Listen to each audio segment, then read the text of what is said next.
India superfast. मैं हूं आपके साथ अदिति मिश्रा।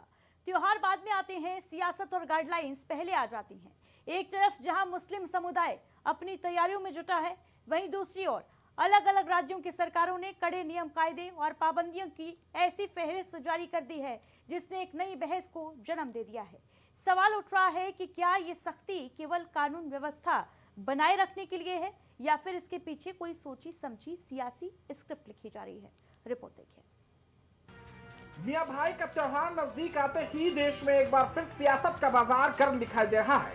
देश भर में 28 मई को बकरीद का त्योहार मनाया जाना है, लेकिन उससे पहले सरकारों की सख्ती ने एक आइन की पेशानी पर चिंता की लकीरें उकेर दी है। यूपी टू बंगाल और उत्तराखंड टू दिल्ली सरकारों का साफ संदेश है कि त्योहार के नाम पर किसी भी वर्ग की भावनाओं के साथ खेलने का हक किसी को नहीं दिया जाएगा। ये चिंगारी सबसे पहले उत्तर प्रदेश से उठी, जब कट्टर हिंदुत्व छवि वाले नेता योगी आदित्यनाथ ने अपने चिर परिचित अंदाज में मियां भाई को सख्त लहजे में समझा दिया था। यूपी से निकलकर यह बवाल बंगाल पहुंचा, जहां आजादी के बाद पहली बार भाजपा के सूर्य का उदय हुआ, तो योगी के नक्शे कदम पर चलने वाले मुख्यमंत्री शुभेंदु अधिकारी ने भी बंगाल की आवाम को यह समझाया कि प्रतिबंधित पशुओं की कुर्बानी नहीं होगी। गुस्साए टीएमसी का गुट कोर्ट तक पहुंचा, लेकिन कोर्ट ने भी सरकार के फैसले को बरकरार रखा और टीएमसी की याचिका को खारिज कर दिया। सरकार के यही कड़े नियम मियां भाइयों के गले से नहीं उतर रहे और एक आइन के रहनुमा बनने वाले नेता इन्हें बरगलाने में भी गुरेज नहीं कर रहे। चुनाव से पहले टीएमसी से अलग होकर अपनी पार्टी बनाने वाले हुमायूं कबीर तो इसे आग से खेलना बता रहे हैं। बीजेपी सरकार को नई चेतावनी दे रहा है, शुभेंदु अधिकारी को नई डायरेक्ट बोल रहा है, ये आग लिए खेलने नहीं चाहिए। ये आग के लिए खेलेगी तो वो कुर्बानी कोई बंद करेगी तो उनका ही खराब होगी। बकरीद के त्योहार को लेकर सरगर्मी केवल 2 राज्यों तक सीमित नहीं, बल्कि नमाज और कुर्बानी पर रात हर राज्य में देखने को मिल रही है। यूपी बंगाल से निकलकर यह आग अब पूरे देश में फैल चुकी है। दिल्ली और उत्तराखंड में शासन का साफ आदेश है कि प्रतिबंधित जानवर और खुले में नमाज कतई बर्दाश्त नहीं होगी। सबसे पहले सुनाते हैं आपको उत्तराखंड के मुख्यमंत्री पुष्कर सिंह धामी का बयान। वो भी योगी के रास्ते पर ही चलते दिखाई दे रहे हैं। अभी मैं देख रहा था कि कांग्रेस के एक बड़े नेता कह रहे थे कि सड़कों पर नमाज पढ़ने देना चाहिए। हमने कहा कि नमाज पढ़ने का जो स्थान है, नमाज वहीं पर होनी चाहिए। ये व्यवस्था है, इस व्यवस्था को बिगाड़ने का किसी को कोई भी अधिकार नहीं है। दिल्ली सरकार की तरफ से भी स्पष्ट निर्देश है कि खुलेआम पशुवध नहीं चलेंगे। तय जगह पर और तय पशुओं की कुर्बानी दी जाएगी, अन्यथा कानून से खिलवाड़ करने वालों के खिलाफ कार्रवाई जरूर होगी।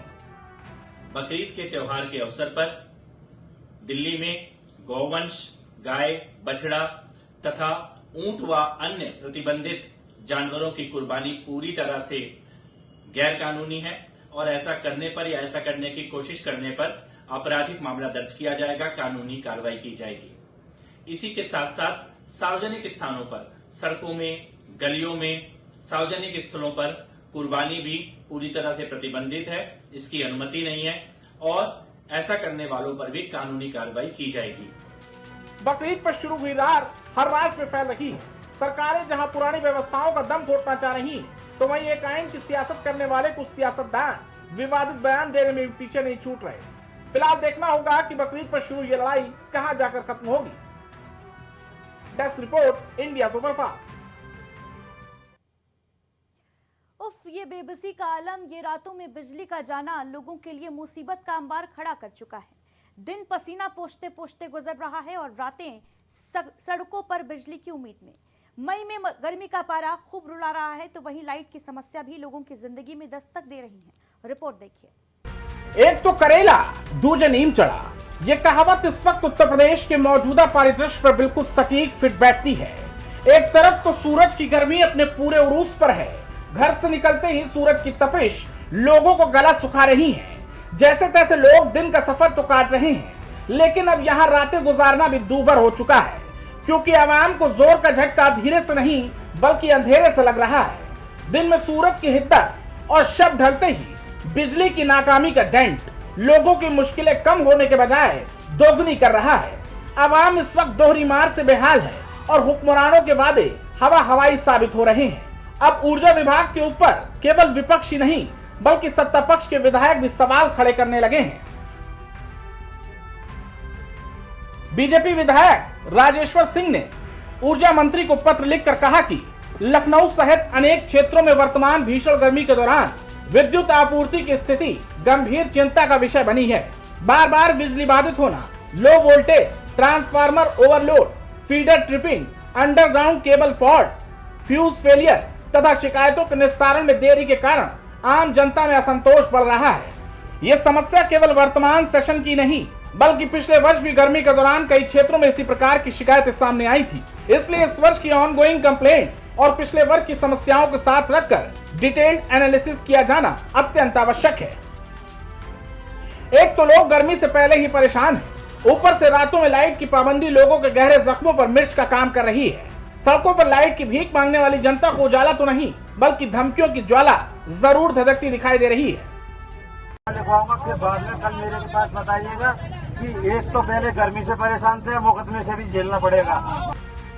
बिजली की मार केवल आमजन ही नहीं, बल्कि सत्ता पक्ष के विधायक भी बेचैन हैं, क्योंकि जनता के बीच में उन्हें फिर से उतरना है और फिर वोट को लेकर गुहार लगानी है। लेकिन कमबख्त बिजली उनका ऐन मौके पर साथ छोड़ रही है।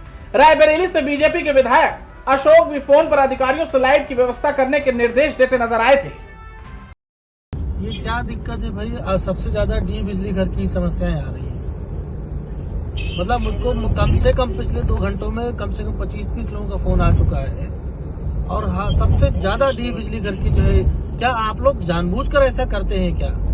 8-8 घंटे, 4-4, 6-6 घंटे लोगों को बिजली नहीं दे पा रहे हैं। इतना कटौती तो नहीं प्रदेश सरकार ने बोला हुआ है कहीं करने के लिए।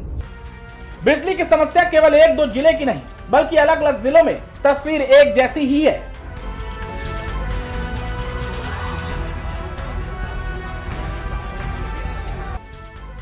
हर जगह एक समस्या, रात होते ही बिजली गुल, यानी जब लोगों का चैन से सोने का वक्त आता है तब बिजली धोखा दे जाती है। जिले बदल रहे हैं, लेकिन समस्याएं नहीं। हर तरफ हर जगह बस बिजली को लेकर त्राहिमाम मचा हुआ है। कटौती बहुत ज़्यादा हो रही है सर। रात में हम लोग सो नहीं पा रहे हैं, दिन भर ड्यूटी करना पड़ रहा है। जब आप प्रीपेड मीटर रख करके, स्मार्ट मीटर रख करके आप वहाँ से लाइट काट रहे हैं, तो कम से कम जब पेमेंट आप एडवांस ले रहे हैं तो बिजली तो कम से कम टाइम से दीजिए।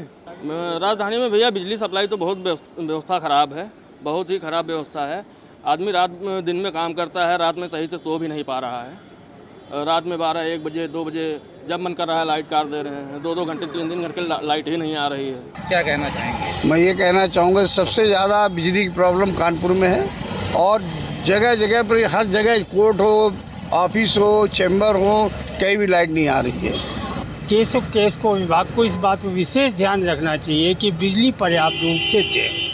अगर अन्यथा नहीं देते तो हमारे सारे काम रुक जाते, चाहे न्यायिक काम हो, चाहे बच्चों के काम हो।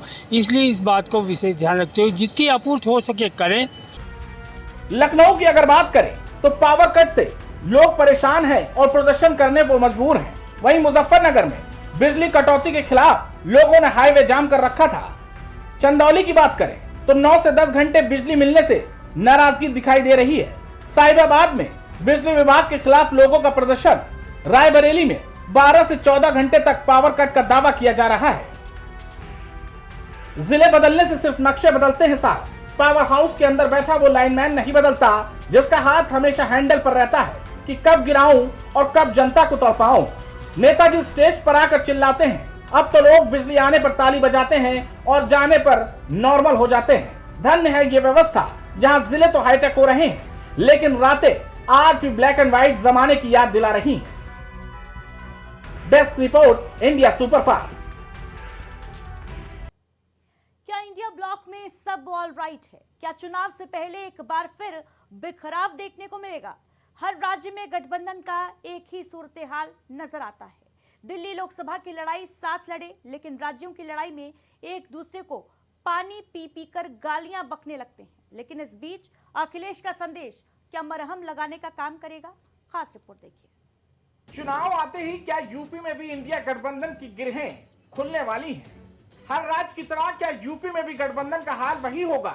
ये सवाल सियासत की वैतरणी में खुलेआम गोते लगाते दिखाई दे रहे हैं, क्योंकि इंडिया गठबंधन की तस्वीर यूपी में भी धुंधली नजर आने लगी है। मोदी योगी के विजय रथ को रोकने के लिए बने इंडिया गठबंधन की राहों में वाबस्ता कील काटे ही नजर आते हैं। इस बीच कांग्रेस के माया प्रेम ने अखिलेश की गठबंधन की गाड़ी में लगाम लगा दी। राहुल के सिपहसालार माया के दरवाजे क्या पहुंचे, अखिलेश की सांसें अटकी नजर आने लगी। अखिलेश का मन नहीं माना तो उन्होंने एक संदेश के बहाने अपनी विश्वसनीयता जाहिर की। अखिलेश ने राहुल को संदेश भिजवाया। उन्होंने कहा कि सपा के पास गठबंधन का अच्छा अनुभव है। सपा ने कभी किसी के साथ धोखा नहीं किया। जो गठबंधन है वो आगे भी जारी रहेगा। सपा को पता है गठबंधन कैसे बनाए रखना है। बात सीट की नहीं, जीत की है। अखिलेश का यह संदेश ऐसे समय पर आया है जब यूपी के चुनाव में महज कुछ महीने ही बचे हैं। अखिलेश नहीं चाहते कि गठबंधन को लेकर इस वक्त कोई मनमुटाव देखने को मिले। अखिलेश जानते हैं कि उनका सामना यूपी में एक ऐसी फौज से है जिसके पास हर तंत्र मौजूद है। इसलिए अखिलेश पिछले दिनों ये कहते दिखाई दिए थे कि सबसे कठिन और महत्वपूर्ण लड़ाई उत्तर प्रदेश की होने जा रही है। ये हमारे पार्टी के जितने भी साथी हैं, संगठन के लोग,